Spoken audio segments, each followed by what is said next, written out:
Hey, guess what, guys? You know, it's all falling apart exactly the way we said it would. Yeah. But first, your daily dose of Daisy. Oh, by the way, my twins gave her a haircut. This looks pretty good, huh? So it's been a minute since I've done a good old fashioned political gossip post, but I hope you guys are keeping up with my reposts because there's a lot of good stuff that's going down. I love it. Those are also the sources for everything I talk about here. So watch the reposts if you want to go deeper. All right out the gate. The Republicans continue to infight and tear each other down from the inside out, and I am living for it. This is most dramatically happening with our good buddy Musk, who is declaring the start of a new political party. Talk about a spoiler effect. Ho! Now, y'all have heard me say I'm old school. I campaigned for Ralph Nader back in the day. And there was a lot of stuff thrown around about spoiler effect and he'll divide the party and oh, woe is me. Yeah.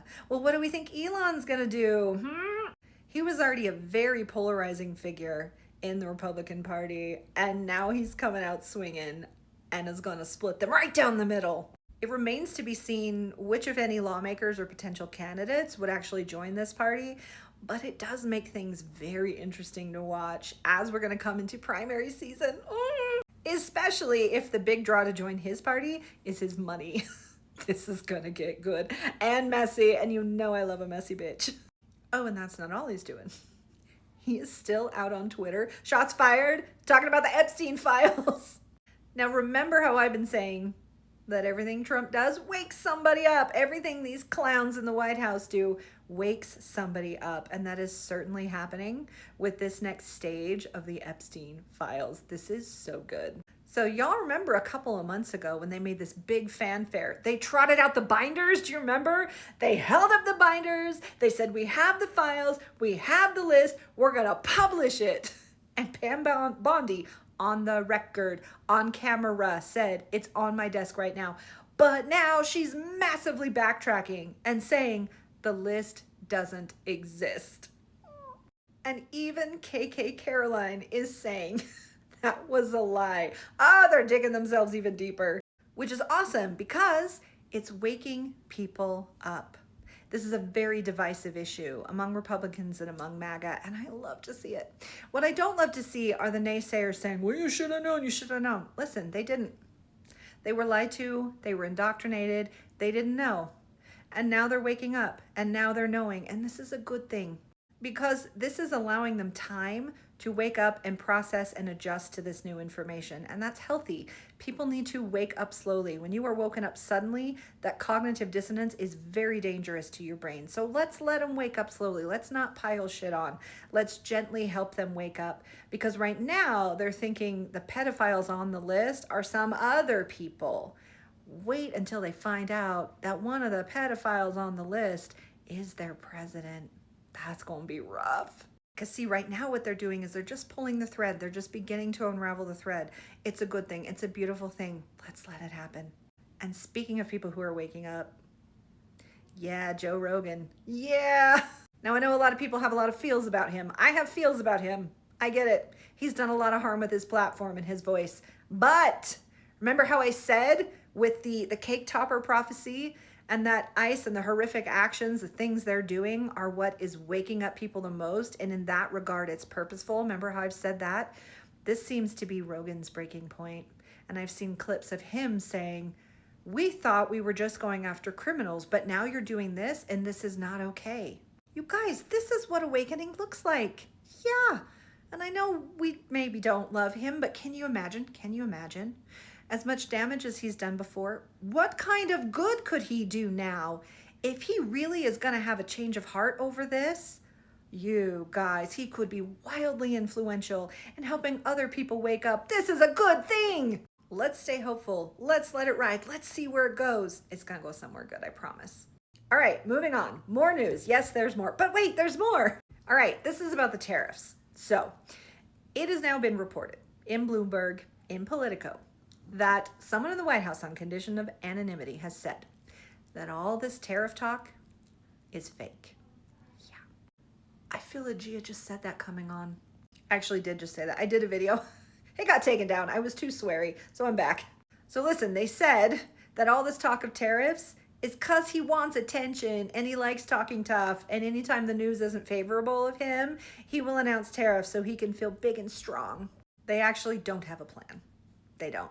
And I think they know they don't actually have congressional approval to enact the tariffs. Yeah, it's all just for show.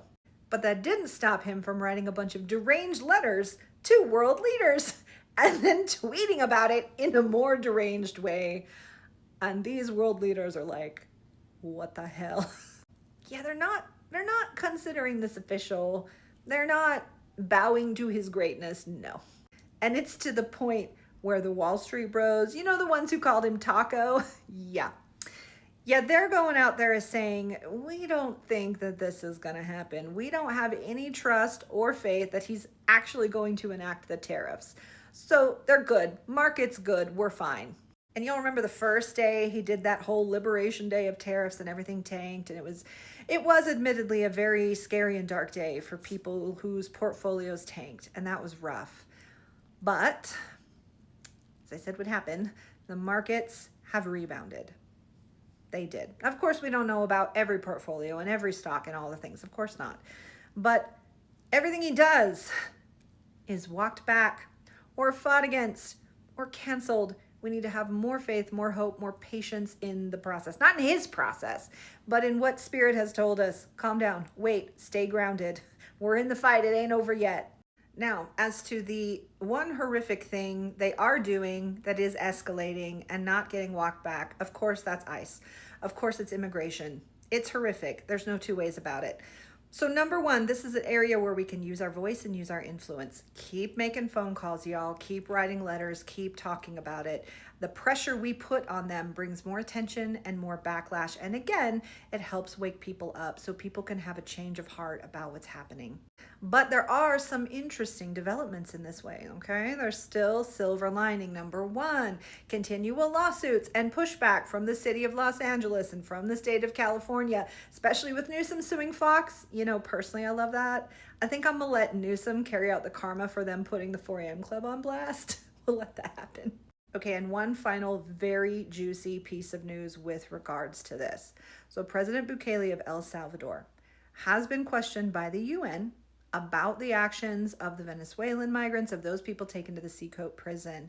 And he's gone on record with the UN as saying, we do not take any legal responsibility for this. All of the legal liability is at the behest of the United States government, which, by the way, is the opposite of what the Trump administration is saying. Yeah, but this is Bukele saying, I'm not going down for this. They paid us to take people. We have no say over how they brought them in, what they're doing, etc. This is all on them. So this definitely makes all the court cases that are still in progress very interesting, very messy. And oh yeah, you know what else this means? This means the UN is looking into it. Now, what will the UN do? What could they do? I don't know. I can't speculate. But again, it's being noticed. They talking about it. They're investigating. So we will see where it goes. So the implosion continues. Onward we march. Just because we're not hearing about all the good, exciting, gossipy, messy things does not mean they're not happening. So keep the faith. Keep going.